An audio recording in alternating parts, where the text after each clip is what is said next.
Hello everyone, welcome back. In this video, we're going to talk about charts and how we can implement them and create them using our codes in JavaScript with no frameworks like React, Vue, or other things.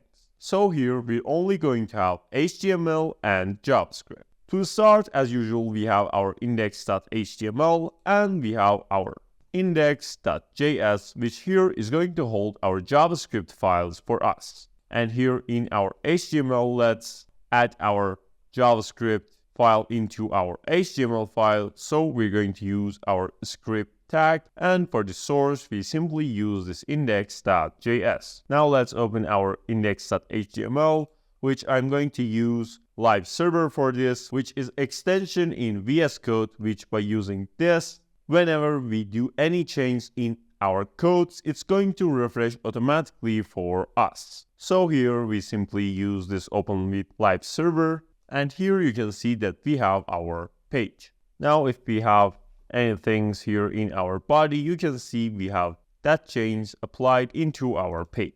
We have several ways that we can implement and create chart by our codes, which they are going to be plotlyJS, chart.js, and Google Charts. We are going to have all of these items separate videos after each other. This is how we can create chart using our plotlyJS. All of these three items that I had told you are libraries that we can use. And what libraries are? They are some codes that are ready that we can use and we don't need to write them again. And for adding those to our codes, we have two ways to do that. First one is to download the JS file and put that in our folder and then add to our HTML file. And the other way and very easier way to do this is by using CDN. And by using CDN, we are simply using the file that is hosting in somewhere in the internet, and we have the URL to access to that.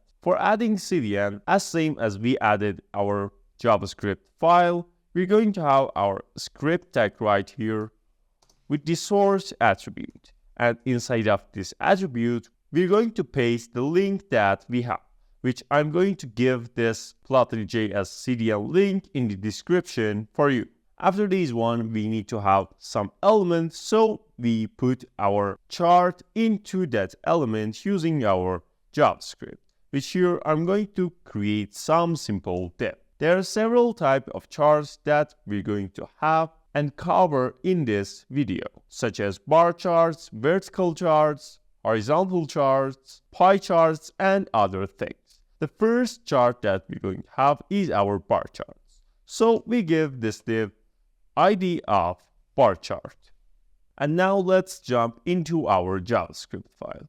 For creating charts, as you know, we have several values that we should use. So here you can see that we have some values here in the side and some values here in the bottom of our charts. We're going to store all of these items in one array and all of these one in another array. So the example that we're going to have is some number of tasks that we have done in several months. And we want to show these results and these data in many different charts. So first of all, let's say we have two arrays. First one is the date, which is array is going to save months for us, which here we're going to have the number of the months. So we have 1 through 12. And the next one is the tasks that we have done in those months. So here we're going to have some random numbers. So these are random numbers that we have right here, which order is important in these arrays. So we have this 12 to be for our first month, the second one to be for second month, and as same as that going on until this 28 to be our last month done task. After this, we need to have another array down here, which we're going to use in our plotly and chart, which is going to be array with any name that you want. For example, in this case, I want to name this bar chart data. And this array is going to contain only one object. And inside of this object, we're going to do something like of settings of our chart. Here, we need to define which axis is which array in our code.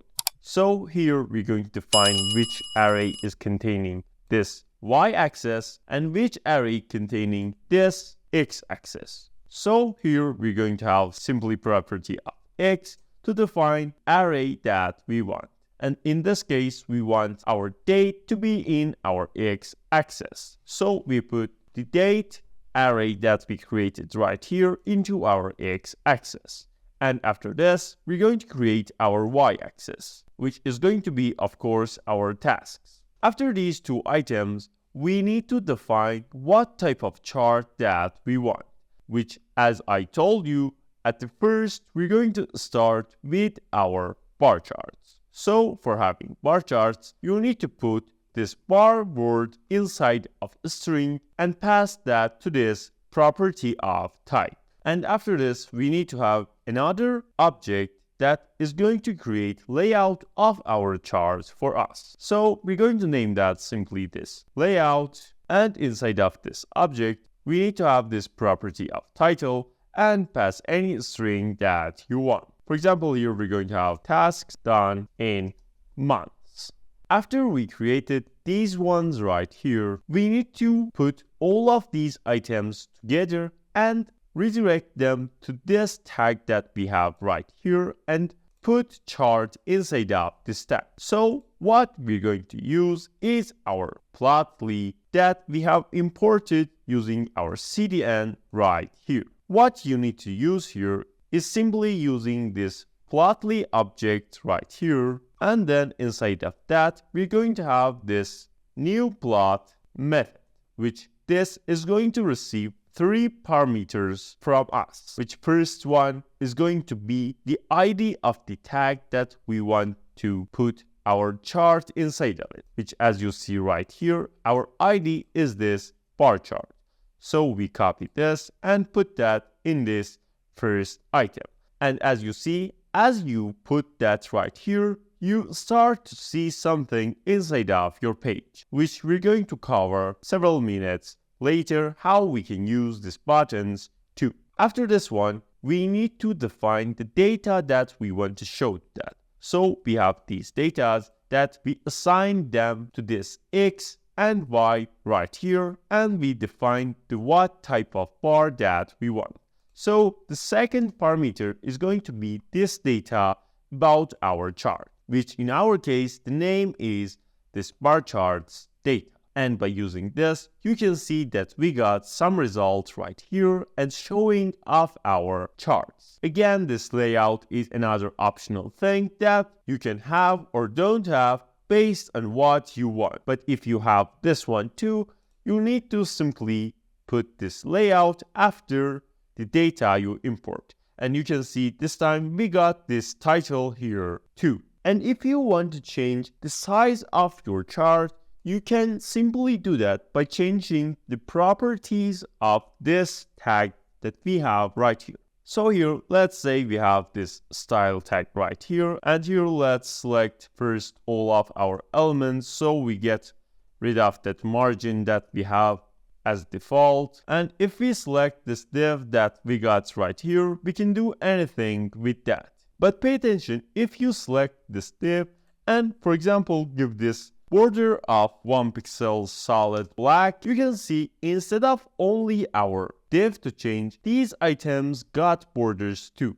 And that is because of our plotly library is going to put some divs inside of this div. So when you're using this, it's better to change style using your ID or have class for this. For example, here we're going to have this simple chart as class and use class selector instead of your tag selector.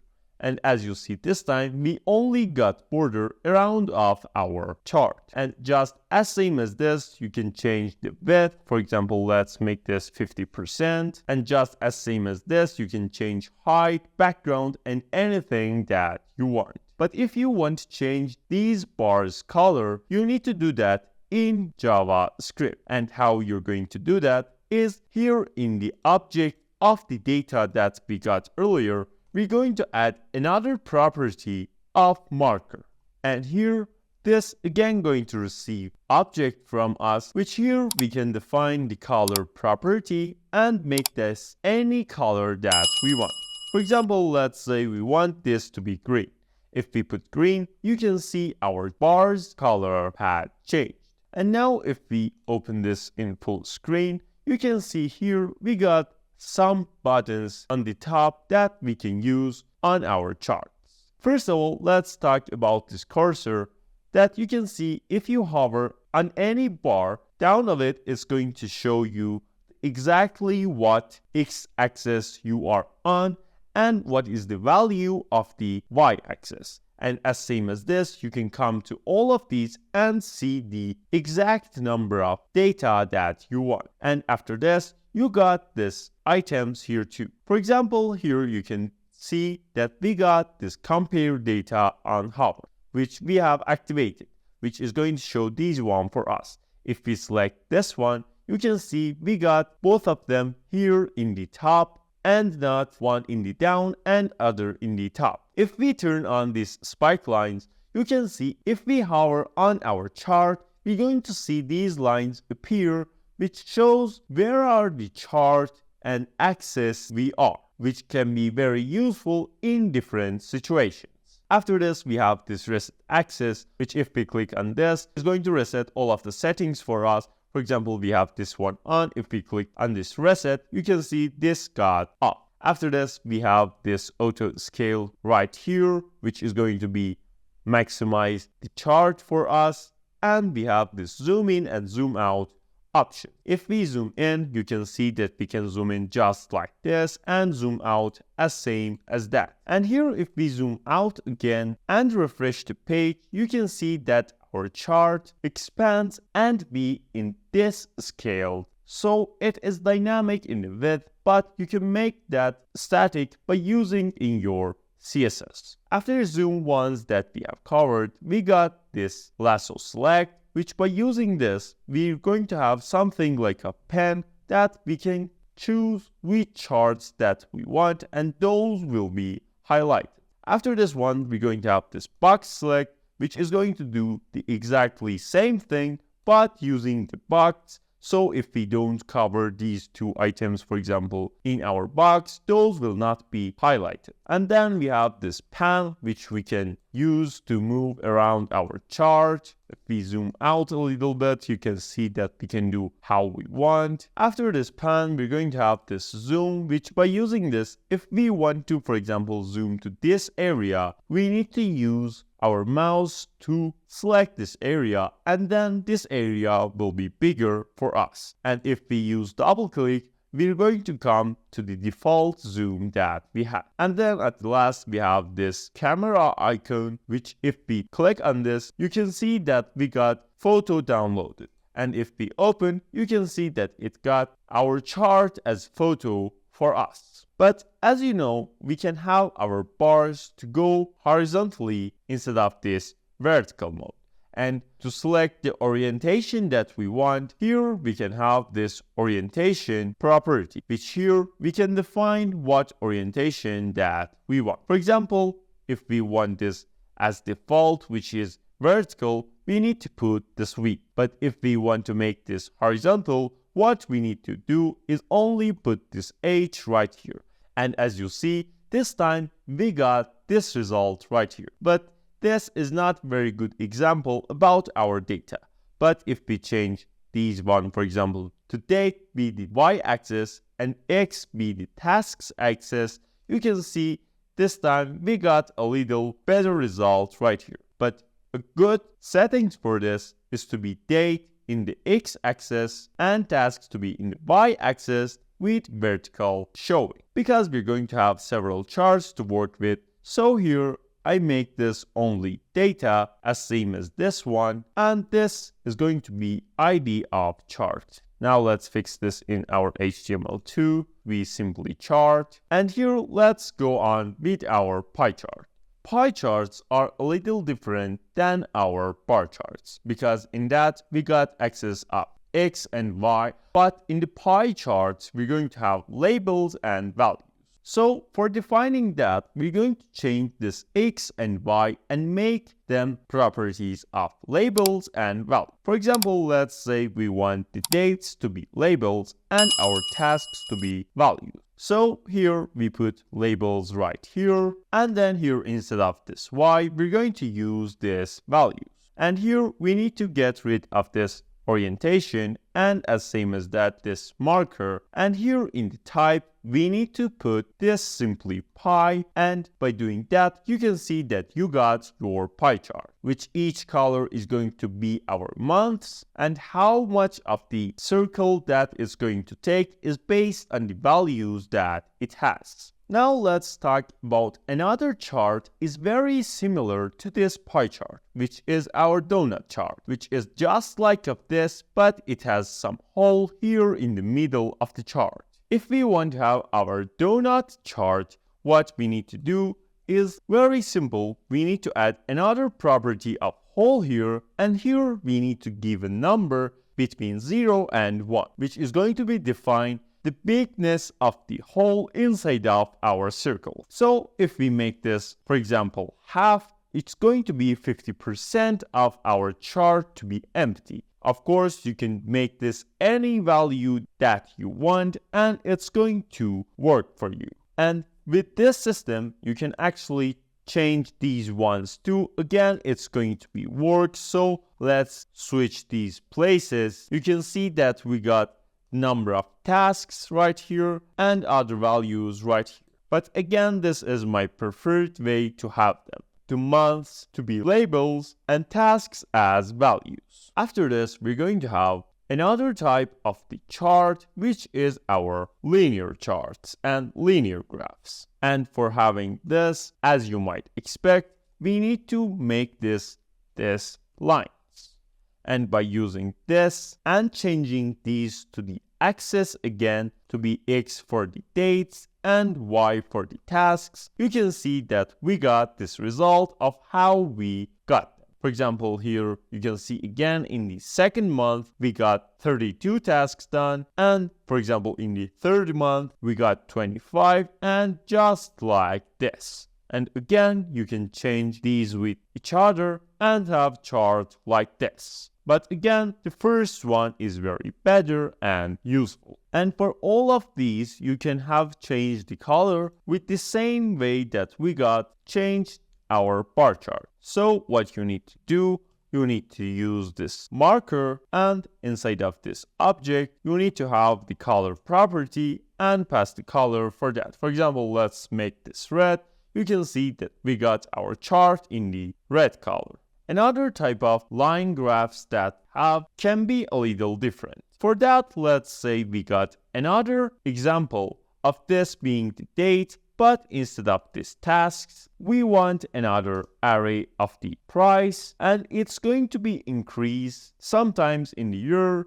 So some months can be same price and others can be different. For example, let's say it start with the $5, stay $5, then increase to 6, 8, and 9, then comes to 6, 4, 7, and then stay some little in the 8. And let's actually at the last make this a little bigger number. So for having this here, instead of our data object, we're going to get rid of these two items, and here we need to have the property of mode. And here inside of this, we're going to have this lines. And you can see now it's a little differenter than before, which here we don't have those dots in the breaking points. And here we need to change the tasks to the price. So this is what we got. And if we want to compare that with the last type that we got, so let's make the type to be line here. You can see here we got these kind of dots in the breaking points, and if we get rid of these, we got this type. And actually, let's change these numbers so this might be a little prettier. So let's make these like this. And another thing that we can use to have here to see what our x-axis or our y-axis show to us, we can define them in our layout part. So here, after we got our title right here we can have, for example, our x-axis just like this, and we can define title for this. So let's make the title to be month, And for the y-axis, let's say that we're going to show the price, as you see right here. And again, you can have your marker to set the color to whatever you want. So let's make this violet, for example. And actually, we need to put comma right here. And you can see that we got this result with all of these controls that we have. And again, you can see that we got this zooming options. We can move around, we can zoom in, zoom out, or all of other things that we got. So now that we learned several types of charts here, let's actually use all of them and create all of them in only one page using same data. So we're going to get rid of these tasks and only use our date and price items. And here in our HTML, we're going to have several tags because we want to show all of them together. We're going to have our V bar chart as our vertical chart and H as our horizontal chart. Then we're going to have our pie chart, and as same as this, we're going to have our donut chart, and after that we got our line chart 1 and then our line chart 2. Now here in our index.js, let's define all of them right here. So for the first one, which we had our bar chart, we need to have our X, we need to have our Y, and here instead of mode, we're going to have the type to be bar. And this automatically is going to be vertical. So here we're going to use the same data, but instead of this chart, we're going to use this V bar chart right here. You can see that we got this result. And let's actually change all of them's color. The first one, let's say we want to make the color to blue. And this is going to be V bar data. And actually, let's use the same layout for all of them. So we close this layout. And after this, we need to have our horizontal chart. So what we can do is let's duplicate these items right here. And here we got H bar data, which is as same as this, all of them, but with one difference of we got the orientation to be horizontal. And let's make the color of this to be green. And let's here we create that one too and fix our data of this too. So we got V bar data and here we got H bar data. But here we need to make this H2. And this is not working. Let's see here. Yes, because of this, because H with the uppercase. So we must make this H to be uppercase. Now you can see we got both of charts right here. Now let's go on to our third chart, which is our pie chart. So we duplicate this one again, make this pie data. Here we need to make labels and values. So we make the labels to our date and values to our price. And we want the type to be pie. We don't need this orientation and we don't need this color too. Now here let's create another for our pie. So here we got this pie chart and here we got this pie data. And this should work just like this. Now let's go on to our donut chart, which is going to be donut data with additional of whole. And let's make the whole to 0.8 in this one. And here we need to create another one for our donut data and donut chart. So we use this. And here we got our donut data right here. And at the last, we got our line charts. So let's grab these one right here because this got the axis ones defined. Let's come here and say line 1 data. Make this to be line. We don't want orientation. And we make the color to the red. And we grab this name from here and put here in the next item. And we need to have change this to line 1. Was this line 1 chart or line chart 1? Yes, number is at the ending, so this should work. Yes. And at the last, we're going to have this line 2 data, which here instead of type, we're going to have the mode to be lines. And let's make the color to be purple. And we need to change them down here when we're creating charts. And here need to be line chart 2. Now, if we open and refresh our page, you can see that we got all of the charts right here functioning as we want and as we defined. So we got all of these and we can change the style of them and size of them by our CSS. So let's actually do that here too. So let's make the width of these to be 50% right here. And we can make the text align to be center right here. So we select our body. And for example, let's make the display of this to be flexed to all of them to be in the one line. And this is how we can have all of our charts fully functioning. So if we want to zoom here, we can do this. We can grab to the where that we want. We can do the same things with this one. So we zoom out, we zoom in. Here we got only the photo. So if we want, we press on this, and this is going to grab this photo for us, as same as this pie one, which has this photo. And then we got this ones. Let's select some of these items using this box selector, or we can use this spike line to show exactly where we are in the chart. Please give a like and subscribe to catch next videos.